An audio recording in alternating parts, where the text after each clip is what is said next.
France Culture, Olivia Gesbert, bienvenue au club.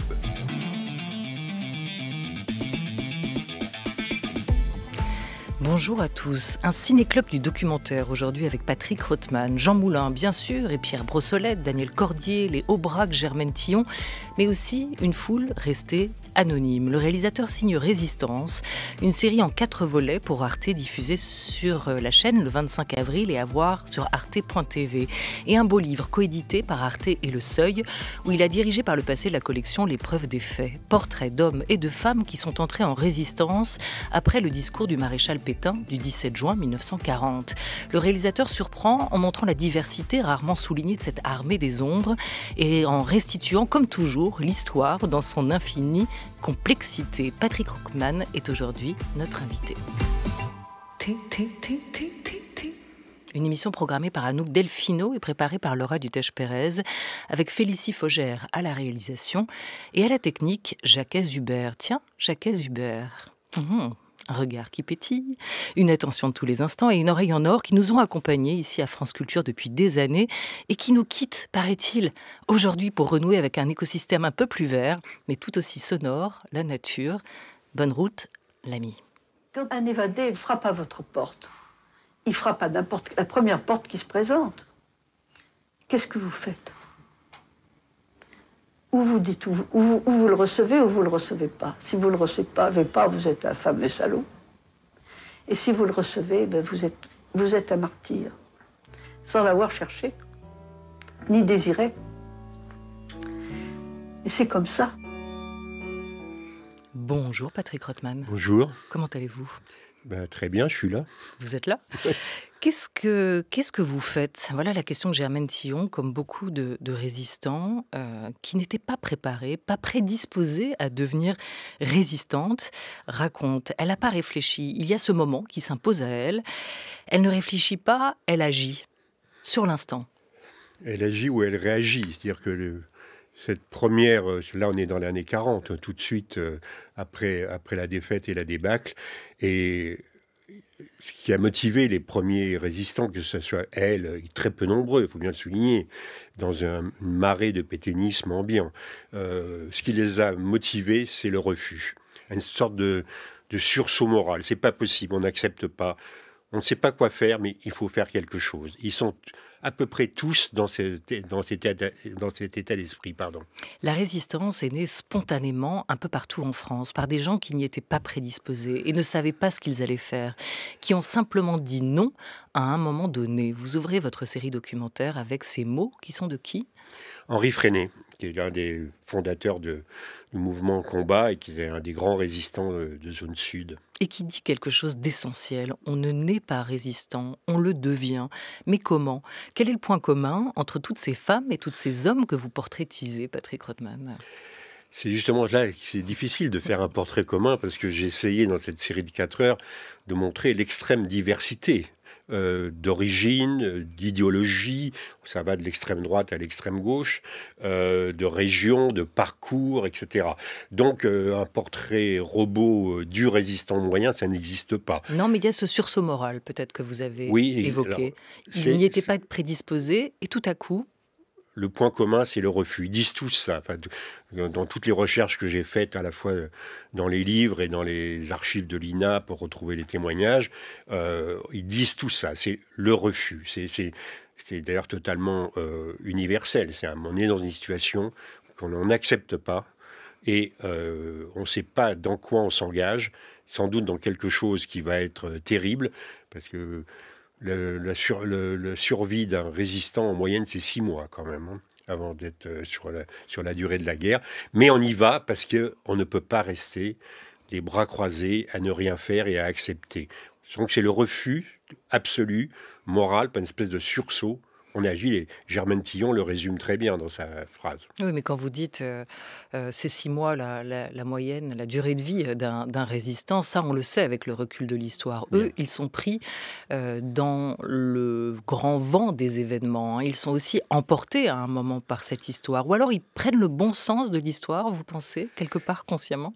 Ce que vous venez de dire est important. C'est-à-dire que ce que j'essaie de restituer dans cette série, c'est justement ce vent, ce tourbillon de l'histoire qui les emporte, qui les balaye. Et dans ce tourbillon terrible que j'essaie de restituer, ce contexte, il y a une poignée de femmes et d'hommes qui décident de se lancer dans une aventure incertaine, comme a dit beaucoup plus tard Claude Bourdet, un des grands résistants, une aventure qui souvent les a menés au poteau d'exécution, à la déportation, mais qui était motivée chez eux par une pulsion qu'ils n'arrivaient pas à réprimer. Il fallait le faire.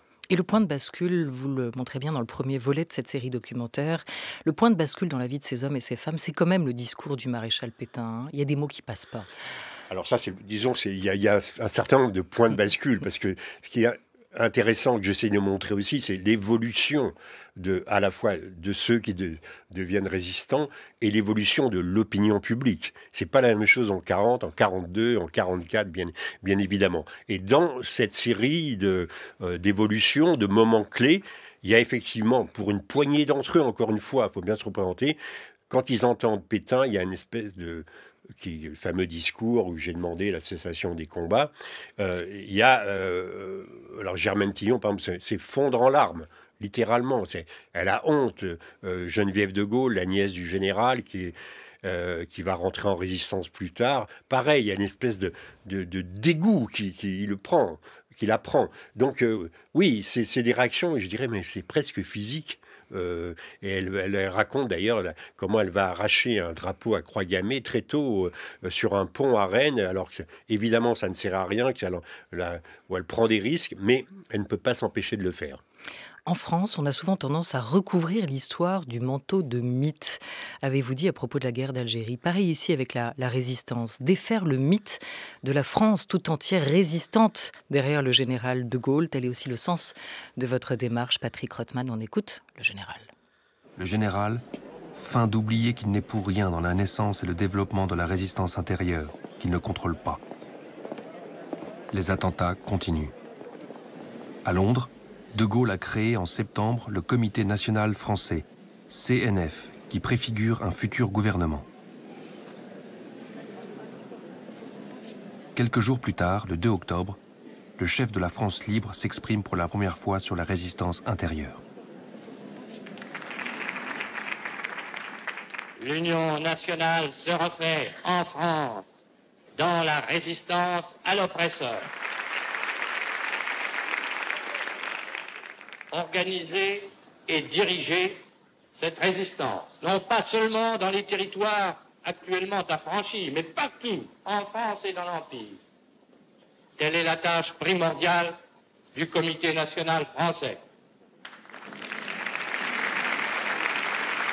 En réalité, à cette date, De Gaulle n'est pas bien informé de ce qu'il se passe dans la France résistante. Il ne manifeste pas beaucoup d'intérêt pour l'action des mouvements. Alors évidemment, Patrick Rothman, que De Gaulle a été une figure de la résistance. Vous ne réécrivez pas l'histoire, mais simplement vous soulignez quand même le fait assez clairement qu'il n'en est pas le seul architecte. Quelle a été, à vos yeux, la juste place du général De Gaulle dans cette histoire ? La juste place, c'est celle que lui a donnée l'histoire. Elle est immense. C'est l'homme qui, le 18 juin à Londres, a dit la résistance française. Il a écrit ces mots, il a dit ces mots. Donc c'était un symbole. C'est la première fois d'ailleurs que le mot résistance est prononcé. Absolument.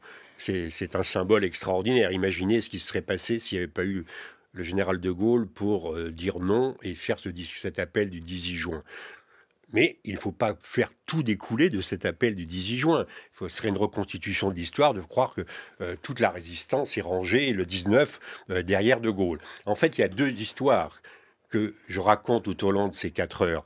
Il y a l'histoire de la résistance intérieure, ce qu'on appelait résistance, c'est l'histoire des mouvements, des groupes, des réseaux. Alors les mouvements, il y en a eu 248, donc c'est très compliqué de raconter tout ça, mais qui petit à petit, après avoir bricolé, commencent à recruter, à sortir des journaux, voilà, ça prend 2 ans.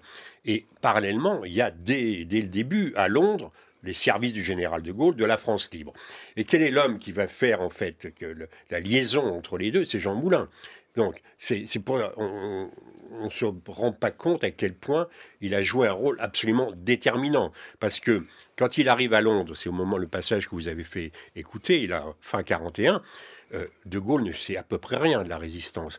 Bon, et donc Moulin lui fait un rapport, lui explique, et de Gaulle le renvoie en France avec l'ordre, la mission de réunifier toute la résistance. Et ça va prendre 18 mois et ça va déboucher sur la création du CNR, du Conseil national de la résistance. Ça a été très long, c'était difficile. La résistance intérieure ne voulait pas se ranger derrière de Gaulle, elle ne voulait pas s'unifier. C'était très très compliqué. Je raconte toutes ces méandres, toutes ces histoires parce que, je pense que c'est passionnant et je pense que sur le fond, il faut justement sortir des mythologies, de croire que tout ça, c'était facile, c'était un chemin de rose qu'il suffisait de dire et de faire. C'était tout le contraire. C'était un chemin bourré d'embûches et Jean Moulin a eu beaucoup de mal. Mais Jean Moulin, cette figure, elle est intéressante, d'autant que vous en racontez la préhistoire de cette grande histoire, ce premier geste qu'il a eu, oui. C'est-à-dire qu'il était préfet, c'était un homme de gauche et il va refuser aux Allemands la signature d'un décret qu'ils lui ont demandé. Décret ? C'était un décret. Il voulait lui faire reconnaître que des tirailleurs sénégalais de l'armée française avaient égorgé des personnes civiles. Donc il refuse. Il se fait tabasser envoyé dans les geôles, très durement. Et il se coupe la gorge. Et il tente de se suicider. Il se taillade. On peut dire que c'est le premier acte de résistance. C'est tout à fait symbolique que ce soit Jean Moulin qui va devenir le chef de la résistance, qui est ce premier geste le 17 juin quand même. Et le matin du 18 juin, il se réveille baignant dans son sang, il est sauvé in extremis, et c'est le jour où de Gaulle lance son appel. C'est quand même des symboles absolument incroyables. Voilà, la vie de Jean Moulin a tenu à ce moment-là à un fil, et aussi ce parcours, c'est-à-dire la place qu'il a pris à un moment dans cette grande histoire. Vous le montrez bien, la résistance, ce n'est pas un mouvement homogène, uniforme, qui a marché derrière un seul homme. Les historiens, vous le racontez aussi, ont recensé plus de 250 mouvements, plus d'une quarantaine de réseaux. C'est tellement dingue comme chiffre qu'on se demande au fond comment ça a marché, comment ils ont fait. C'est un peu un miracle comment ça a marché, mais c'est justement... c'est-à-dire qu'au début, c'est assez normal. Les gens ils veulent faire quelque chose, comme je disais tout à l'heure, ils se réunissent, ils demandent à leurs voisins, à leurs amis, à leur famille, etc. Et petit à petit, tout ça commence à se développer. Et puis, on se rend compte qu'il y a un autre groupe à côté, etc. Et pendant des mois, ils ignorent qu'il y a d'autres mouvements. Je raconte quand Jean Moulin rencontre Henri Freinet, donc juste avant de partir à Londres, Freinet lui fait un tableau de la résistance, mais il oublie la moitié des mouvements parce qu'il ne les connaît pas. Donc, les journaux. Donc ça va mettre un temps fou à s'organiser, à se réunifier. Donc et surtout, il y a des débats de fond, des débats absolument très très importants. Je ne sais pas si on a le temps de raconter tout ça, mais tout ça, j'insiste beaucoup dans la série parce que ça engage en fait à la fois le sort de la France dans la guerre. Mais notamment sur les tentatives d'unification, et vous le racontez à travers ces affrontements aussi durs qu'il y a eu entre Jean Moulin et les mouvements de la zone sud. Hein. Oui, il y avait un débat tout à fait légitime d'ailleurs. Pour le dire en 2 mots, les Américains et Roosevelt détestent de Gaulle. Ils soutiennent le général Giraud à Alger. Et ils veulent en faire le représentant de la résistance. Moulin, qui est un politique, il comprend le danger de ça. Et il dit à de Gaulle, il faut réunifier toute la résistance, y compris les partis, les anciens partis, tout le monde, dans un conseil de la résistance qui vous soutiendra et qui vous donnera la légitimité du soutien de toute la résistance. Ce qu'il fait, et qui va être décisif, parce que les Alliés Et Giraud, se rendant compte que toute la résistance est derrière De Gaulle, va le soutenir, et ça va être le début de l'épopée algéroise de Gaulle. Donc, ça a été des moments politiques. Mais il y avait un certain nombre de gens tout à fait honorables, tout à fait sincères, comme Brossolette, qui ne voulaient pas du retour des vieux partis. Ils espéraient régénérer la vie politique après la libération, à partir des mouvements de résistance qui portaient des nouvelles valeurs. Ils ne voulaient pas entendre parler des vieux partis, etc. Tout ça, ça a conduit à des engueulades que je raconte dans le film, des engueulades extrêmement fortes, extrêmement violentes, entre Brossolette et Moulin, entre Moulin et Henri Freinet. Freinet lui a dit à un moment, quand même, vous êtes le fossoyeur de la résistance.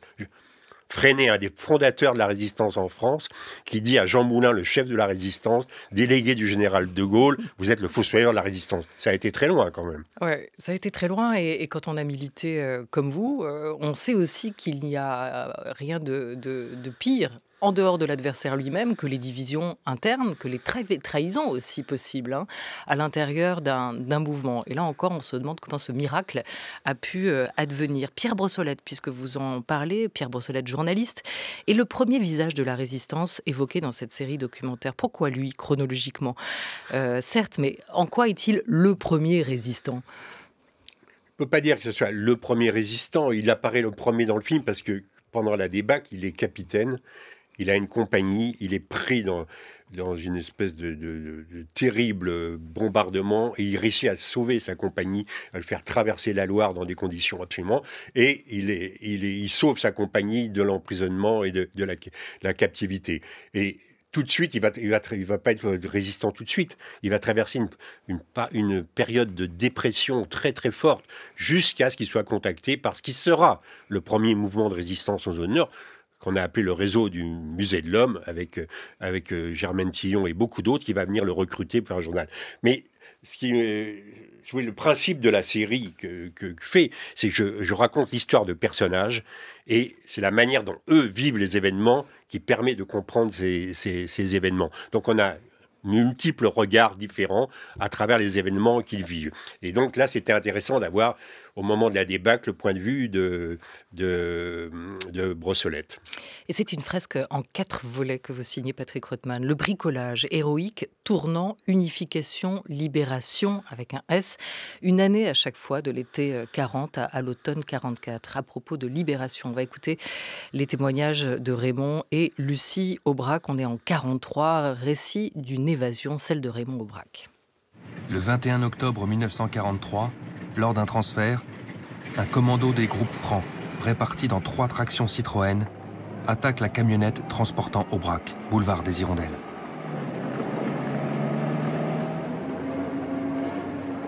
Moi, je suis assis avec mon compagnon par terre dans le camion contre la chaîne et je vois ce qui se passe dans la rue. Si bien que, arrivé boulevard des Hirondelles, je vois arriver 3 voitures, 3 tractions avant, suivies d'une camionnette. Ce qu'il fallait d'abord, c'était arrêter ce camion. Nous avions donc dans la voiture où j'étais un très bon tireur qui était muni d'une mitraillette avec un silencieux. Ça ne fait pas de bruit du tout quand ça tire. Il a ajusté d'une manière très précise le chauffeur et les gardiens qui étaient à côté. Ils ont été tués.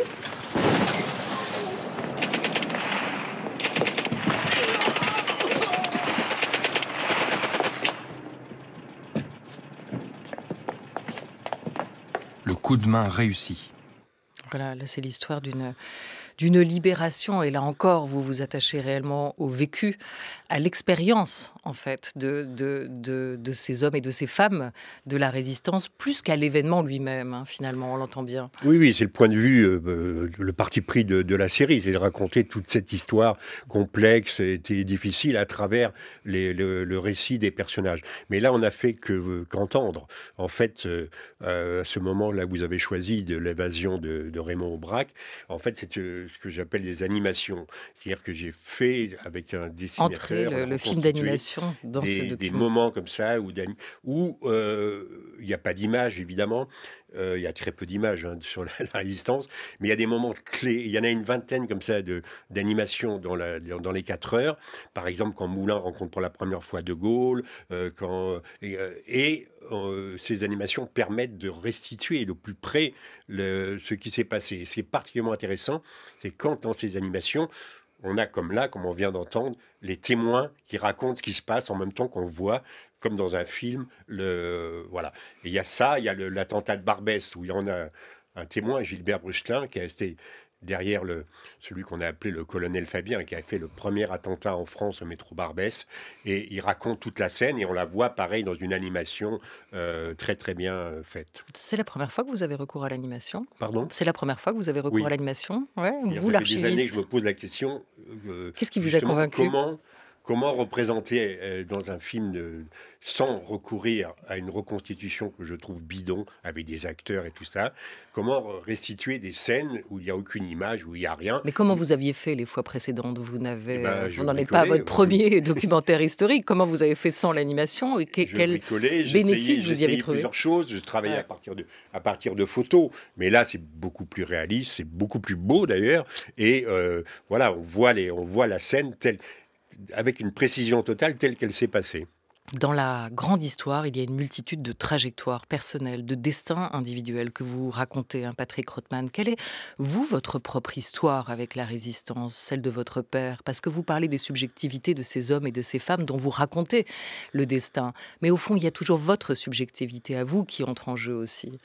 Votre regard, peut-être. J'ai toujours revendiqué, je sais pas, j'en suis peut-être à 30 films documentaires historiques, j'ai toujours revendiqué la subjectivité et l'honnêteté. C'est-à-dire, je crois pas à l'objectivité. Il faut respecter tout à fait les faits, l'histoire, etc. Mais évidemment, on a un regard, on a une sensibilité, de manière de raconter les choses. Ouais, j'ai un rapport particulier, effectivement, vous le rappelez, mon père a été résistant, médaille de la Résistance, il était médecin, et très tôt, début 41, il s'est engagé dans un réseau de sabotage de chemin de fer qui a été démantelé, et ensuite, il est passé en zone sud, il est devenu médecin dans le maquis du Limousin, qu'on voit pas mal dans le film, le maquis de Guingouin, et il a créé un hôpital clandestin où il soignait les blessés du maquis. Ouais. Ma mère était d'ailleurs avec lui, elle était infirmière dans ce... Voilà. Donc ça, c'est mon histoire personnelle, mais bon, c'est qui fait que... Je pense que au-delà de tout le récit de ce qu'a été la résistance, de tous ces personnages, il y a eu ce que Serge Ravanel, qui est un des personnages du film, qui a libéré Toulouse, a été l'esprit de la résistance, ces valeurs. Tout à l'heure, on parlait du sursaut moral de ces gens qui, en 40, refus. Tout ça a créé un système de référence, de valeurs, à quoi ils croyaient. Évidemment, pour beaucoup, ces valeurs ont été déçues. C'est dans l'après-guerre, je le laisse entrevoir à la fin du film. Les lendemains n'ont pas chanté, ils ont plutôt déchanté. Mais il est resté cette conception de la vie qui est fait qu'il faut se battre. Oui, mais c'est quand même à travers cela un hommage que vous rendez probablement aussi à votre père, que vous rendez à ses pères, à lui, sur le moment, à cette armée des ombres qui a beaucoup fait à ce moment-là, même si leurs noms ne sont pas restés autant gravés dans l'histoire que ceux de Jean Moulin ou celui du général de Gaulle, à ces soutiers de la gloire, comme les appelait aussi Pierre Brossolette. Bien sûr, d'ailleurs, c'est pour ça que j'essaie dans la série d'avoir des personnages peu connus ou pas connus du tout, qui sont des...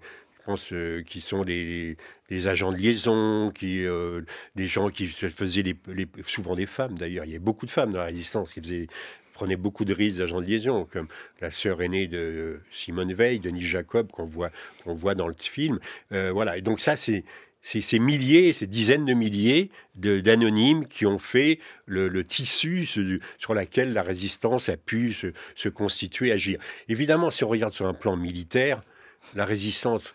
Ça n'a pas été... c'est pas ça qui a fait gagner la guerre. Bon, encore qu'au moment du débarquement, les renseignements envoyés par la résistance ont été extrêmement utiles et ont permis le débarquement.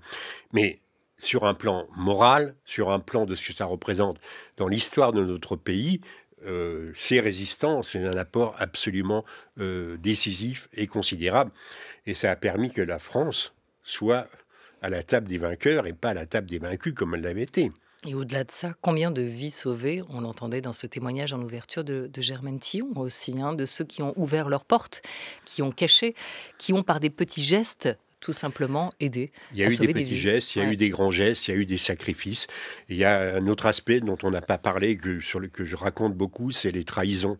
Parce que les services allemands, l'Abwehr et la Gestapo, ont été extraordinairement efficaces. Ils ont recruté dès l'été 40 des agents infiltrés qu'on appelait des Wehmann, hommes de confiance, et qui ont détruit à peu près tous les mouvements et les réseaux de résistance. Vous prenez toutes les chutes, toutes les arrestations de d'Étienne Dorve à Jean Moulin, derrière, il y a la trahison, on ne peut pas me parler de trahison, parce que souvent, c'était par conviction qu'ils agissaient, d'agents Jouble qui a infiltré les réseaux. C'est un côté polar que je raconte aussi dans la série. C'est donc une histoire qui vous traverse, aussi vous, Patrick Rothman. Comme 68, vous étiez un ancien militant de la LCR. Comme la foi du siècle sur le communisme, vos parents étaient adhérents du PC jusqu'en 56. Vous témoignez d'un engagement personnel, on le disait à travers chacun de vos films. L'histoire que vous nous racontez ne vous est jamais extérieure. En 2005, votre film Les Survivants donnait la parole à ceux qui, sitôt la guerre terminée, n'ont pas réussi à se faire entendre. Leurs voix se sont fondues dans la longue complainte des malheurs d'après-guerre, disiez-vous à l'époque. Ginette Kolinka, survivante du camp de Birkenau, répète inlassablement, et aujourd'hui encore, à 98 ans, dans un petit livre qui paraît chez Grasset, une vie heureuse, qu'elle a eu de la chance. Et devant des élèves de 3e, et Anne Fulda, la chroniqueuse littéraire du Figaro, elle a redit « J'ai survécu, nous les Juifs, on a survécu, les héros, c'était les résistants ». Oui, c'est vrai que c'était des héros. Enfin, il y avait des résistants juifs. Notamment, je parle assez longuement des combattants de la Meuse, et notamment de Marcel Rehmann, qui est un personnage absolument lumineux, extraordinaire, un jeune juif polonais de 19 ans qui a attaqué les convois allemands avec un pistolet et une grenade dans les rues de Paris.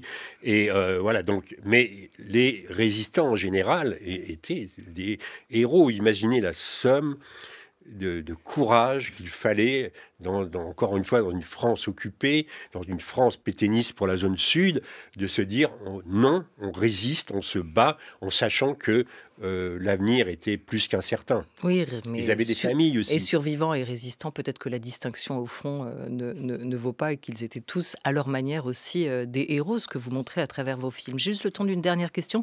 C'est l'année du documentaire et vous êtes un des chefs du fil du documentaire à la française, Patrick Rothman. Dans cette branche de cinéma, vous avez creusé un sillon, une vision, celle du doc historique, indémodable. Pourquoi est-ce qu'on a encore et toujours tant besoin d'histoire aujourd'hui ? L'histoire, on le voit bien, nous façonne notre présent. C'est-à-dire que comment comprendre ce qui se passe aujourd'hui sans savoir d'où l'on sort, d'où l'on vient, ce qui s'est passé il y a 30 ans, 40 ans, 50 ans. Et ce moment particulier de l'occupation et de la résistance continue de nous fasciner, de nous obséder, parce que c'est une matrice de la France des décennies à suivre. Alors maintenant, je sais que tout ça commence à s'estomper, à oublier. J'espère que mon film permettra de raviver quelques souvenirs. Mais c'est l'histoire, enfin, pour moi, parce que depuis tout petit, je baigne là-dedans, c'est une manière de comprendre aujourd'hui. 2 dates à rappeler. Le film, la série documentaire Résistance est à voir sur Arte à partir du 25 avril à 20h55 et sur arte.tv depuis, on est déjà le 18 ? Je ne sais pas combien, dites-moi. 20 avril, oui, depuis 2 jours, exactement. Elle est à voir sur arte.tv. Un très beau livre qui paraît en parallèle, Résistance, Patrick Rothman, chez Arte Éditions et Au Seuil, coédité. Merci beaucoup. Je crois que le film reste 6 mois sur Arte TV. Mais vous n'avez pas le temps pour autant, dépêchez-vous. Voilà, pour ceux qui oublient. France Culture, l'esprit d'ouverture.